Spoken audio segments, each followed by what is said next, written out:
Pittsburgh. Tell me what you thought about them in the preseason. Preseason, I said the Pittsburgh Steelers would be 8-9. They ended up finishing the season 9-7-1. They pulled one win that we didn't give them. Right. And then they had a tie against the Lions, which was just ridiculous. So, I mean, overall for the season, Pittsburgh went from 12-4 a year ago to 9-7-1 this season. I'll give them a C+. I'm not going below. I won't give them a failing grade just for the mere fact that they did moonwalk into the playoffs with a winning record.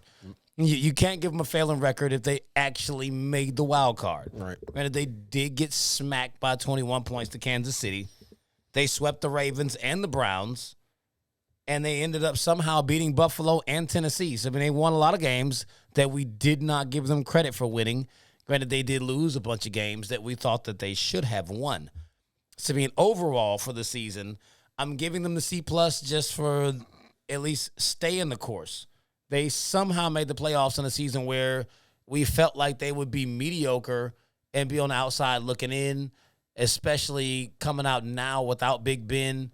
We didn't think that they would be able to actually accomplish any of what they did last season. I mean, that was mainly because of the defense. But now they have a bigger mountain to climb. So, I mean, what you're talking about, the needs for Pittsburgh, clearly is quarterback. Right. Big Ben retired. Mason Rudolph is a backup quarterback. They have plenty of offensive weapons. They got a strong defense, right, especially with Flores sitting back there so long as they can actually get past the distractions. They got a top-tier running back in Najee Harris. So they just need a legitimate quarterback. Yep. They don't need a great quarterback.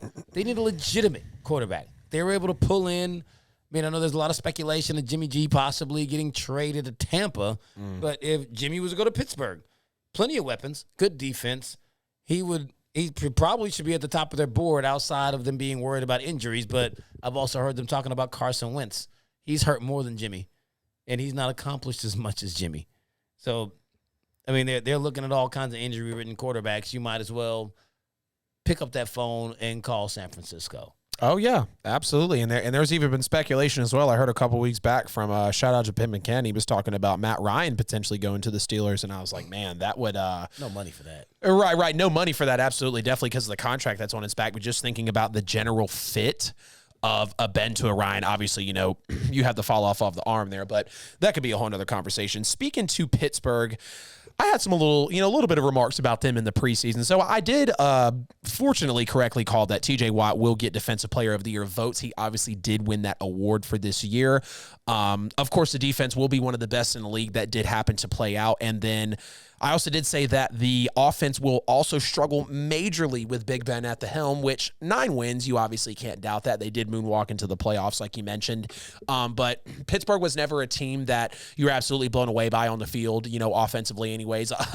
More times than not, it was really, really rough to watch Pittsburgh on the field offensively because you never knew what they were going to do. They were never consistent. They were never a major team that was going to give you, I mean, I feel like the bare minimum in the NFL nowadays is at least 21 to 25 points. I don't even know if they were accountable for some of that, and I'm sure someone's going to pull the receipts on the game scores here. But as far as them getting into those actual offensive production schemes, I don't think it ever truly happened.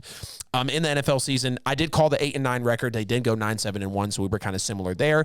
And I did say that Najee Harris will be a 1,000-yard rusher. Now, in terms of my grade for the Pittsburgh Steelers in 2022, I do give them a B- simply because, I almost said Brian Flores here, simply because Mike Tomlin dealt with so many injuries throughout the year. He had an injury in Big Ben. He had an injury to his offensive line. He obviously had injuries somewhat with TJ Watt in the beginning of the year. That's a major thing is we forget that TJ Watt actually sitting here on air thinking about it now. TJ Watt was kind of shaky those first few games of the year because he was dealing with some injuries, wasn't always in for 100% of the snaps. Like, we didn't really know at that time if TJ Watt was going to stand the test of time. You had obviously some jokes about, oh, you know, look at JJ, how it runs in the family, because obviously for the last, 5 to 6 years, JJ Watt hasn't been super healthy as well.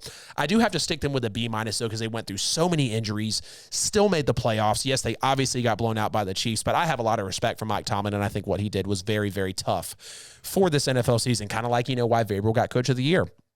In terms of needs for the Pittsburgh Steelers, of course, quarterback fees, no question about it. I mean, whether you're potentially searching for an A-Rod, if Deshaun Watson might get cleared up, Russell Wilson, Matt Ryan, you have to be on the prowess. A lot like the New Orleans Saints this year, you have to go out and search. Even in the same situation with a retired quarterback, you have to truly understand what is coming towards you because it's going to be very different. I understand if you have confidence, in Mason Rudolph and all the other guys that could come behind him, but he's not going to be the guy to elevate the franchise, and we know that. I also have to say the offensive line as well. Clearly, Big Ben was getting harassed plenty of times this year. The offensive line has always been, not always been, but at least for the last few seasons, one of the weaker links of Pittsburgh. So if they could go out, I understand that they got a Pat Freiermuth, but he's more obviously, designated as a tight end in that offensive scheme. But if they could pull in some more, free agent offensive linemen or draft a couple of offensive linemen, that would be very key for them because you got a mini Derrick Henry in the backfield. There's no question about that. A little Jonathan Taylor, whatever you want to look at Najee Harris at, but he needs some push up front.